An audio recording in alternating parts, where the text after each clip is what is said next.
Une délégation des autorités conduite par le président de l'Assemblée nationale Christophe Mbosso était reçue par le président de l'ECC, Monseigneur André Bokundoa.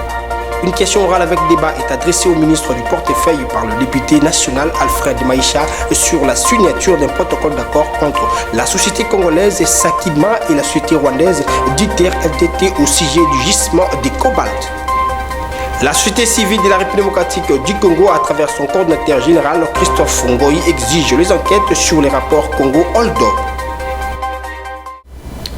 Une nouvelle session d'information à la télévision d'éducation. Bienvenue à toutes et à tous.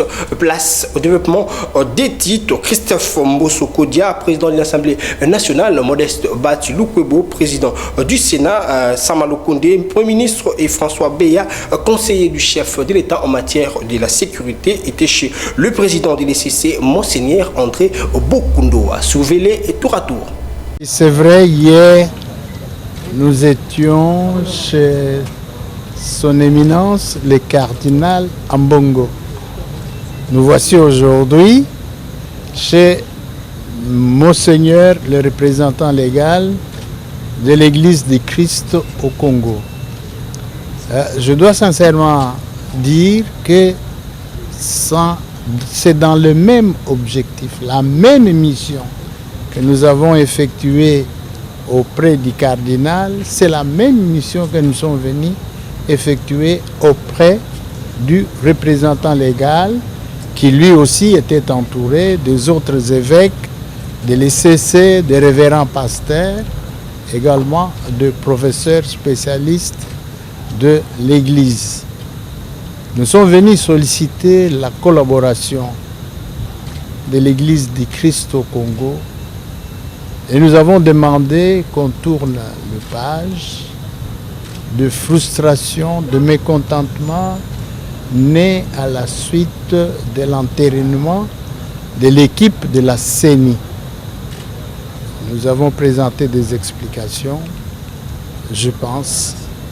Nous avons fait les pas parce qu'il est dit, le Seigneur nous demande de faire la paix si cela dépend de vous. Ça dépend de nous. Nous sommes venus demander qu'on tourne la page, que nous allions de l'avant. Nous avons bien de choses à réaliser pour le bien de notre population.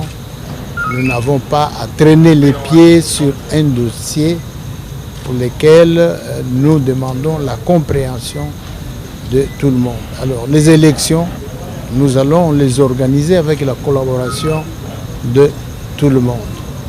Voilà ce que nous sommes venus faire auprès du représentant de l'Église du Christ au Congo. C'est la même mission de bons offices, de réconciliation, de compréhension et d'entente. Leur présence ici chez nous, c'est d'abord un honneur pour nous, un honneur pour l'Église, parce que nous sommes dans le pays et nous devons collaborer avec les institutions du pays. Le message, comme je l'ai dit à les honorables excellences, c'est que nous, Congolais, nous devons privilégier le consensus dans nos discussions, dans tout ce que nous vivons dans les pays, pour la paix de tous. Comme annoncé au sommaire, le député national Alfred Maïcha adresse une question orale avec débat à la ministre du portefeuille sur la signature d'un protocole d'accord entre la société congolaise Sakima et la société rwandaise Diter LTT au sujet du gisement des cobalt. Suivez. Le président de la Sakima, le nommé Fidèle Bassemane Kassongo, alors qu'il était en suspension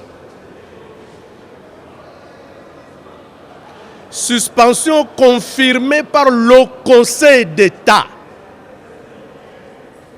la haute juridiction du pays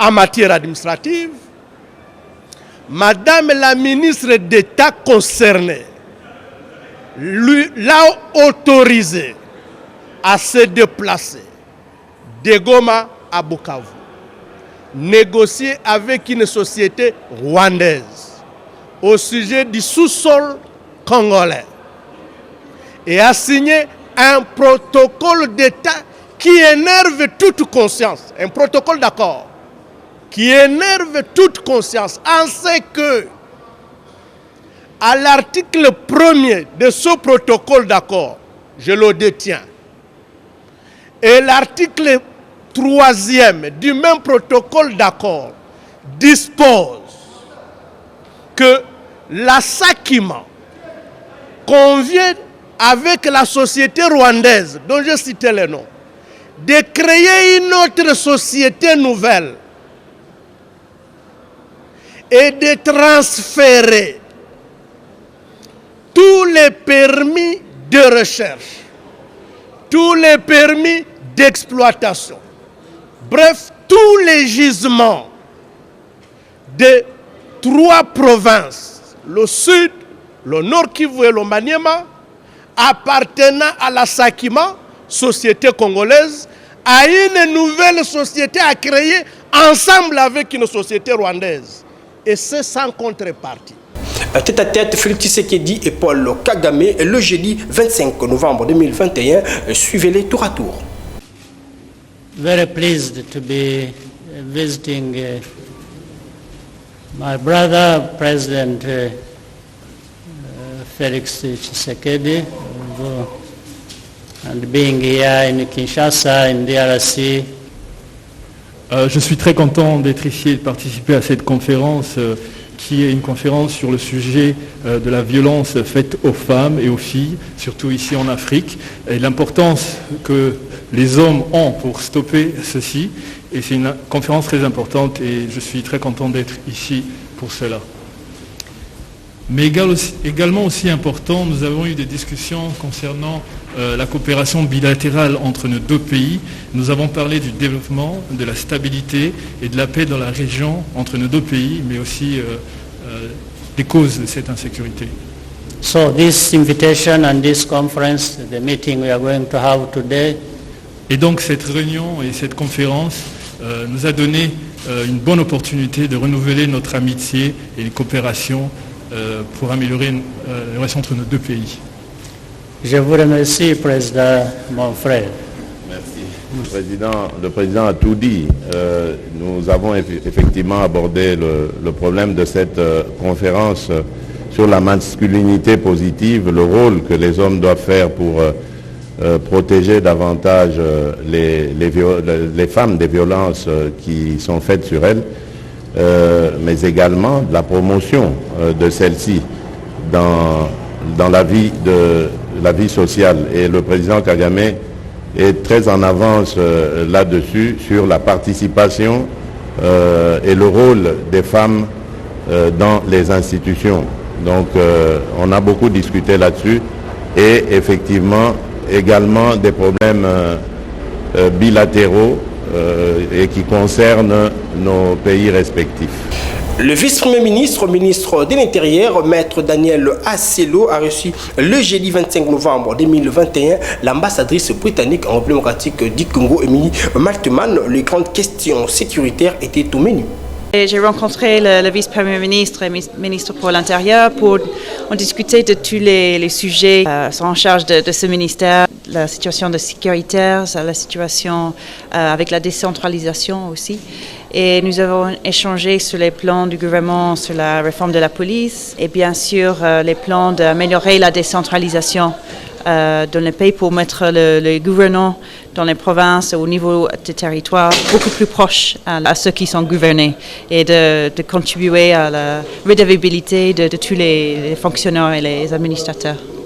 Nous sommes très impliqués déjà avec notre appui à la MONUSCO et nous sommes actifs dans la discussion de la situation de l'état de siège à l'est du pays et bien sûr le PDDRCS pour voir comment on appuie les ambitions de mettre fin aux groupes armés à l'est du pays. Alors nous avons discuté la situation actuelle et où sont les volets. On peut examiner un peu plus en détail à l'avenir et il y a la discussion qui va continuer. Changeons des chapitres au quartier Nganda, dans la commune de Kintambo. Les travaux de réhabilitation de l'avenue des chrétiens exécutés dans le cadre de travaux de rénovation de la ville-province de Kinshasa ont atteint une vitesse de croisière. Ginelle Pezo pour plus de précision. Nous sommes dans la commune de Kintambo, précisément sur l'avenue des Chrétiens sur son tronçon compris entre le pont Lunda-Bouloulou et l'avenue Grand Séminaire. Ici, dans le cadre des travaux de rénovation de la ville de Kinshasa, tels que souhaités par les ministres d'État, ministre des Infrastructures et Travaux Publics Alexis Gisaro. L'entreprise Aaron Sefou exécute les travaux sur cette avenue en deux phases. D'abord, la réhabilitation de la chaussée qui en ces jours est pratiquement terminé. À en croire Pierre Mboyo, directeur technique de l'entreprise Aaron Sefou. Le collecteur continue et passera sous le pont pour sortir sur la rivière Louboud. C'est ça l'exutoire. En amont du Dalo, il y a une partie du collecteur que nous devons faire parce que nous devons faire un entonnoir pour ramener les eaux de la rivière dans le Dalo. En fait, il y a un problème qui se pose ici. Le lit de la rivière Louboudi est au-dessus de celui de la rivière Makelele. Et alors, à chaque fois qu'il pleut, même s'il ne pleut pas ici à Kinshasa, il pleut ailleurs, les eaux ramenées par la rivière Louboudi se retrouvent dans les côtes. C'est la raison pour laquelle nous avons de l'eau en permanence. Si la chaussée est déjà réhabilitée, pourquoi le trafic n'est toujours pas ouvert sur cet axe? Parce que l'eau de la rivière Louboudi passe encore sous le pont, au-dessus du béton que nous avons fait. C'est pour nous permettre de travailler presque à sec. La chaussée sera terminée complètement quand nous allons détourner la rivière. Puisqu'il reste à faire sous le pont le trottoir. Et quand on aura fait le trottoir, à ce moment-là, on peut dire à 100% la chaussée est terminée. Rappelons que c'est le 3 juin dernier que le ministre d'État de l'Infrastructure avait lancé les travaux de réhabilitation de ces tronçons. Au cours d'une conférence de presse tenue à Kinshasa, c'est vendredi 26 novembre 2021, la société civile de la République démocratique du Congo, à travers son coordinateur général Christopher Ngoyi Mutamba, est revenu sur les rapports rendus publics le vendredi 19 novembre dernier, intitulé Congo Hold Up, accusant l'ancien président de la République, Joseph Kabila Kabange, des membres de sa famille biologique ainsi que des dignitaires de l'ancien régime d'avoir fait main basse sur au moins 138 millions de dollars américains représentant les fonds en public. Suivez Christopher Ngoyi au micro de Dodo Kalonji et Ginelle Pezo. Depuis le 19 novembre 2021, nous avons été gratifiés d'un certain nombre de rapports d'enquête sonores, écrits et audiovisuels intitulés Congo Hold Up, où de hautes personnalités et institutions de la République, dont un ancien président de la République et sa famille, tant biologiques que politiques, sont clairement mis en cause pour délit de détournement des deniers publics. Nous fondons sur ces informations. Nous sommes en présence des crimes de la catégorie de la criminalité économique transnationale commis par les élites, dont la transgression du droit par ceux qui se situent en haut de l'échelle sociale.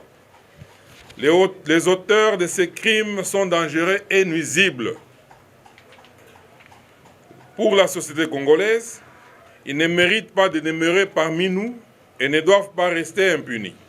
C'est ainsi que, le détournement étant une infraction en droit pénal congolais, les éléments ci-après, la qualité de l'agent détourneur, l'objet de l'infraction, la victime, l'acte incriminé et l'intention criminelle semblent bel et bien réunis pour constituer une infraction. Nous exigeons que M. Joseph Kabila, expressément cité dans les conclusions de ces enquêtes, ainsi que ses complices, soient tous déférés devant la justice pour les actes commis contre le peuple congolais. Et nous veillerons à ce que cela soit fait. Sinon, le peuple aidera les instances judiciaires à le faire, car c'est un acte de haute trahison. Nous vous informons qu'au-delà de l'injonction du ministre de la Justice au procureur général près la Cour de cassation, la société civile, la République démocratique du Congo, le Front des nationalistes engagés et les autres forces vives iront déposer un mémorandum auprès du procureur général près la Cour de cassation, acte auquel vous serez une fois de plus conviés. Dans une déclaration rendue publique le jeudi 25 novembre 2021 à Kinshasa, les forces sociales et politiques de la nation confirment la tenue de leur marche dès ce samedi 27 novembre 2021 sur toute l'étendue de la République. Et pour cette fin, je vous laisse suivre l'extrait de leur déclaration au micro des copains Koutoumissa. Congolaises et Congolais, chers amis de la presse, nous voici encore une fois réunis en ces lieux pour vous annoncer que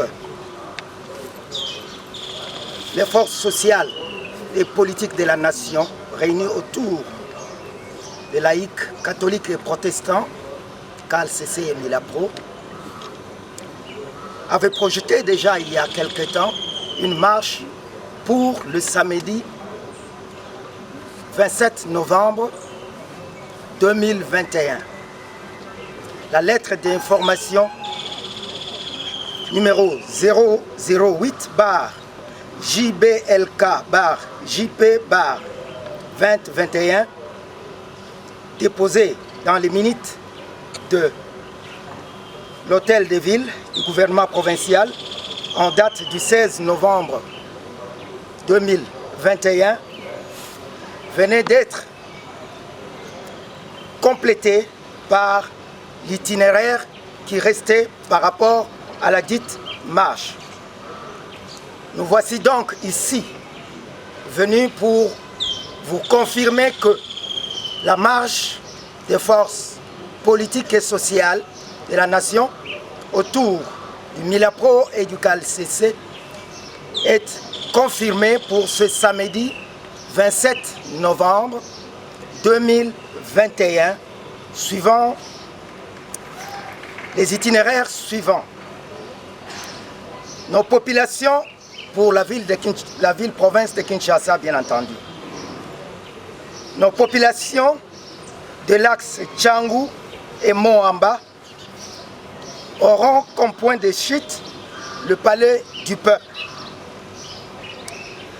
Nos populations de l'axe Lukunga auront pour point de chute le bureau national de la CNI, 6 boulevard du 30 juin vers la gare centrale. Nos populations de la Funa chemineront et auront comme point de chute le palais du peuple. Tout à fait autre chose dans la perspective de soutenir les travaux de curage des caniveaux dans la commune de Lingwala. C'est vendredi 26 novembre 2021. La fondation Toussaint Massikini s'en est allée désaltérer le travailleur commis à cette tâche dans cette municipalité. L'occasion faisant les larrons, une paire de béquilles a été remise à l'un des membres de cette structure. Suivez cet élément de Tom Nzakimuna. Lingwala, c'est ma parcelle.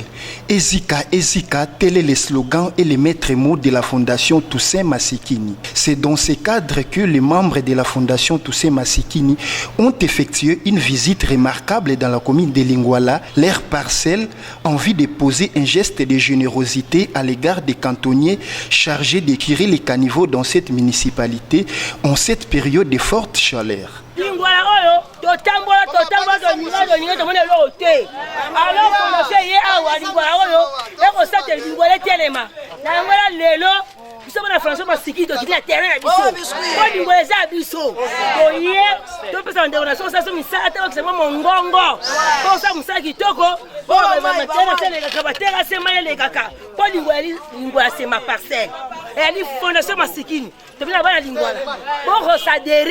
Ali commune à Bino, tout ça m'a signé à Bino, Azali né, grandi, marié, la Lingwala. Bosoka, tu as belé, Azali, et là on a dit une fondation. Qui sont qui pour aider Bato, c'est la sala. na fondation na biso Lingwala c'est ma parcelle, fondation Toussaint Masikini. Loko eza ndako na biso tomoni ke modèle tam su tozodinda bango baye ko aider biso kolongwela biso santé. Yango ndambu tozalaki nango pona fondation na biso yango moi toye ko aider ko pesa bango ba ji ba mai.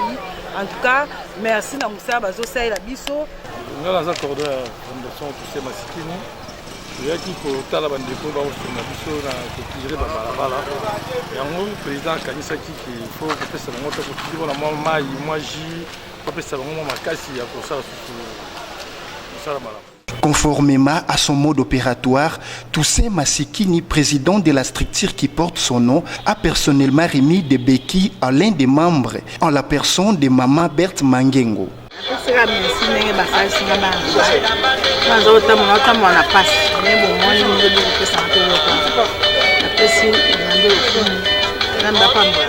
Il importe de souligner que la prise de conscience et la force d'entreprendre constituent le socle de la fondation Toussaint Masikini.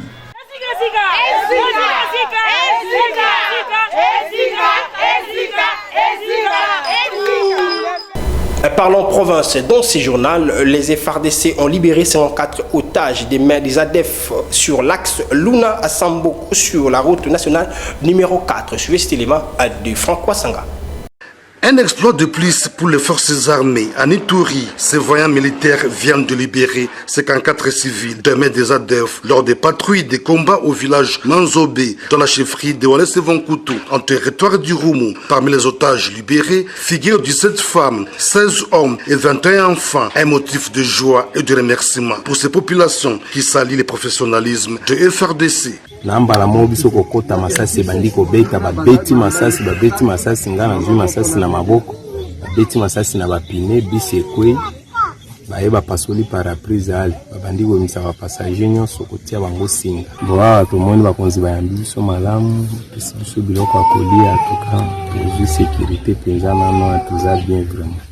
Occasion pour le lieutenant Gilles Ngongo, porte-parole des opérations militaires en Ituri, d'appeler la population à continuer de faire confiance à son armée qui travaille d'arrache-pied pour sa protection. Nous encourageons les éléments de forces armées de fouiller pas à pas cette forêt pour récupérer d'autres compatriotes qui peuvent être encore dans le filet de la mort de ces bandits, mais aussi de tout faire pour neutraliser ces hors-la-loi. Nous demandons encore une fois à la population, au nom du gouverneur militaire et commandant des opérations, de continuer à collaborer avec les forces armées, de fournir les informations fiables pour détruire cet ennemi qui endeuille la population. Depuis plus de 3 semaines, une accalmie s'observe dans cette région de la chefferie de Walese-Vonkutu et celle de Komanda, traversée par la RN4, fruit des opérations menées par les éléments de l'armée régulière, sous le commandement du général Mugisa Moulek Joseph, exécutant sans faille les instructions du commandant des opérations militaires en Ituri, le lieutenant général Luboyan Kachoma Johnny.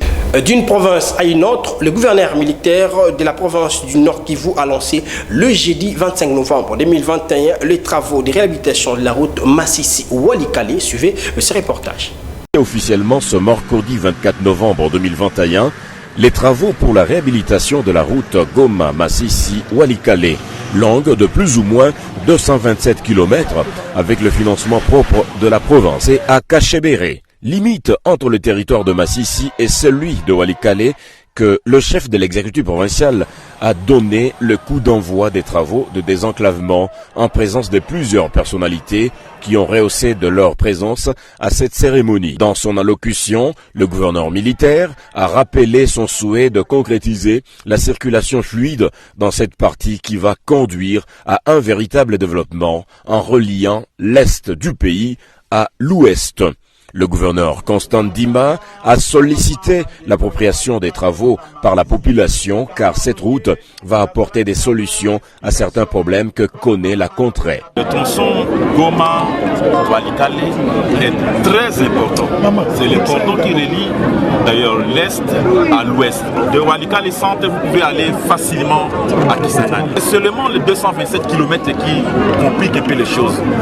En attendant les grands travaux au niveau du gouvernement central, nous osons croire, avec le peu de moyens de la province, que nous commençons déjà à réhabiliter pour que demain, le gouvernement peut venir avec de grands travaux, pourquoi pas notre souhait d'asphaltage de ce tronçon Goma-Walikale. Cette réhabilitation étant saluée par les habitants du terroir qui voudraient voir les travaux aller jusqu'au bout car ils sont impatients de voir le changement. Quelques-uns se sont exprimés pour l'exécution fiable des travaux. 3 attributeurs ont été sélectionnés. C'est notamment la société Prémidis qui va réhabiliter au moins 88 km, soit de Saké en passant par Massissi Centre jusqu'à Kachebere dans le Walikale. BMB va de Kachebere à Kiboua, un tronçon de 42 km, et enfin Simba Construction partira de Kiboua jusqu'à Walikale Centre d'une distance de 83 km. Et pour boucler complètement cette session d'information, les usagers des avenues du marché et Kasavubu dans la commune de la Gombe saluent les avancées des travaux de réhabilitation exécutés dans cette partie de la capitale dans le cadre de l'opération Kinshasa à zéro trou. Suivez ce reportage de Jonathan Koyabia. Les travaux de réhabilitation de l'avenue du marché, précisément devant le bâtiment de l'hôtel de ville jusqu'au croisement commerce dans la commune de la Gombe, évoluent à la grande satisfaction de la population. Comme vous pouvez le constater, après avoir jeté les caillasses, la société commise pour ces travaux entame la construction des canalisations d'eau. Très satisfait du déroulement de ces travaux, la population salue cette initiative tout en donnant quelques recommandations. Makasi parce que musala oyo tuyoka kaka bakosala bandakala mais ça le marati mais na minute vraiment to moni ke balje ekoti mabange bwakami batakosala pe bango wana moni en tout cas tozana esengo makasi to sepeli po musali salemi nga par rapport à outi yango mabete mais le auto de progrès pour na nzila babandaka bien mais finition nzila era difficile yango to de progrès pour musali fallait sila bandakala mais tiso musali sila rati to bilala au moins de transport de homo sibara pour la liboso mais ah ba tu moyen puis ça ça mo makopi et simbate koto moni basa biso nzela ngo awa to moni basa ka kani ko ka moko mais awa ya place ba ipede eza ipede so mule beti ba maya ngambo kutana ngambo kuna ituna makasi la so basa ka kani ko ka moko to maye yo tonda même si o te maka ana na nzela ko ko ba lo ka po ba boulon basa la ka le bébé ba non le baso on se passe. Même rythme en ce qui concerne l'évolution des travaux sur l'avenue Kasavubu. Ici, le vendeur de ces coins de la capitale attend impatiemment sa finition. C'est là, les qui m'a vu. Mais tout le monde qui est bateau, va se faire la tour. On dit que c'est pas tel sur la ligne à ma vie, on est pas qui est bien. Par rapport à Michel, le bandit Gouel, le bandit Gouel, on dit que Michel a été dans le cas. On va s'en aller au Beta, dans mon tour, on va s'en aller, on va s'en aller. Moi calme continue et il y a vraiment des temps pour ba matériaux et makasi ça dit mais quand ça va équiper ba modi souté c'est pour la makasi parce que surtout nous à makasi et pour pamba on doit commencer à l'arrêter si que l'état n'a su makanisa robongo sango to s'appelle vraiment comment est social ba de baluka social yango kolia omela fonzele ça. Il s'est noté que les travaux de réhabilitation des avenues du marché et Kasavubu s'inscrivent dans le cadre de l'opération Kinshasa Zéro Trou lancée par le Premier ministre Samalou Kondé. Place au rappel des titres. Une délégation des autorités conduite par le président de l'Assemblée nationale Christophe Mbosso était reçue par le président de l'ECC, Monseigneur André Boakoundoa. Une question orale avec débat est adressée au ministre du portefeuille par le député national Alfred Maïcha sur la signature d'un protocole d'accord entre la société congolaise Sakima et la société rwandaise Diter LTT au sujet du gisement des cobalt. La société civile de la République démocratique du Congo, à travers son coordinateur général Christophe Ngoyi, exige les enquêtes sur les rapports Congo-Holdo. Fin complètement de cette session d'information. Si vous avez aimé, dites merci à la grande équipe rédactionnelle de la télévision d'éducation. Cette édition a été assistée techniquement par Guylain Mayamba. Prenez soin de vous car chaque jour est une vie. Au revoir.